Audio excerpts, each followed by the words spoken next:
Good morning. Good morning. How'd you sleep? Good. How did you sleep? Very good, thank you for asking.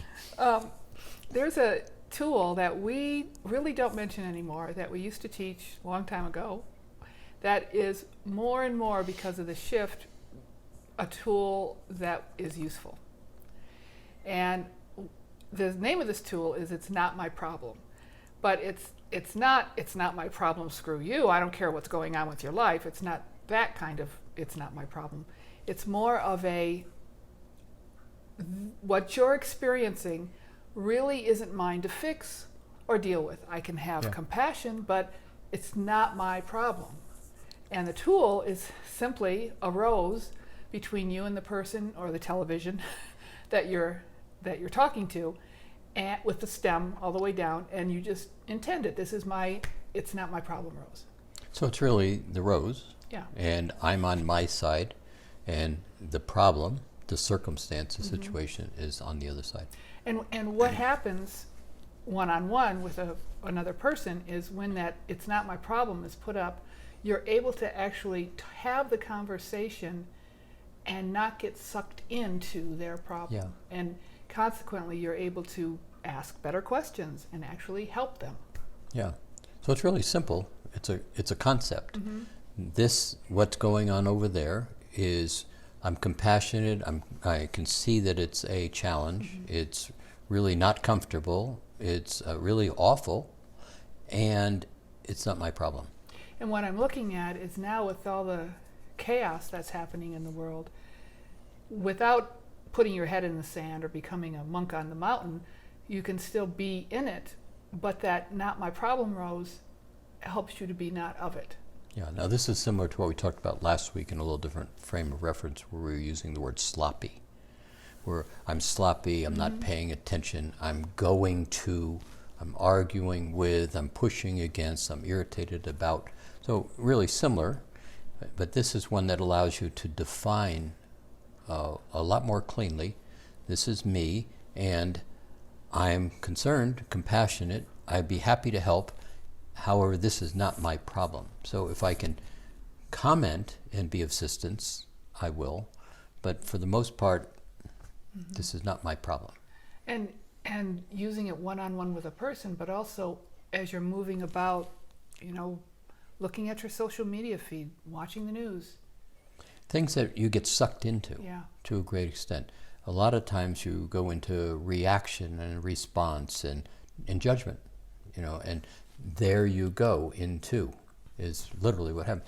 But this is really this is a crazy thing. And a lot of it is where you get to the point where you go, what are they doing? Look at the amount of time and energy being consumed in something that really, do you want pickles on your sandwich or not? Type of situation. Yeah. So do you see that with the chaos that's happening in the world, that people can actually use this as they're watching the news, or as a proactive, preventative measure to keep yourself from feeling irritated or? Yeah. So it brings on another concept, another word, discerning. It allows me to first recognize I've gone over there and I'm in something that's not my problem. Now I'm recognizing this isn't my problem. It also allows me to discern, would I like to do something about this? Can I do something about this? Do I want to do something about this? Or do I just simply want to recognize that this is one of those things that I can have concern about, but it's not my problem. I don't have the bandwidth, and it's simply not mine to deal with. This is going to lead into something we'll talk about more in the coming weeks too, which is, as all of these changes are coming about, there are shocking changes coming about. Statements being made. You reference to last week, without saying it, to a comment that Donald Trump made that, well, all the North Korean people stand up and just simply love him, and I think my people should do that too. Well, go back in history and look at all the totalitarian governments, the dictatorships that basically uttered the same language. Now, he was only kidding, is Right. what he said. Maybe he was only kidding. So, is that something I take seriously? Is that something that raises a little bit of a red flag in my space? Is that something I wish to engage in? Maybe. And the next part of the set of questions is there anything that I can actually do about it? And if there's nothing I can actually do about it, do I want to run this through my space and make it a thought every 30 seconds running through my head? And then eventually make you sick. And then yes. So somewhere in here, we're not creating a hard, rigid line. So something that's a threat to the whole world's well-being, how do I play into that or not? Is somebody is basically having a temper tantrum over there about what the boss said last week, that's really not my problem.